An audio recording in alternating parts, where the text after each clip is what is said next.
Go back? Welcome me to the beaver dam. Or at least to the river that we can look at fish.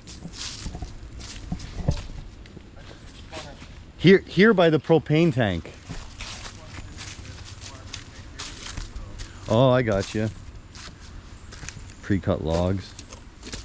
I don't know if this is a ramp or what this is. It doesn't look like people have been driving over it, so tough to say.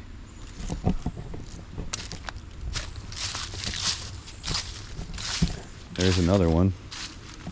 And another one. And here's a whole nother one.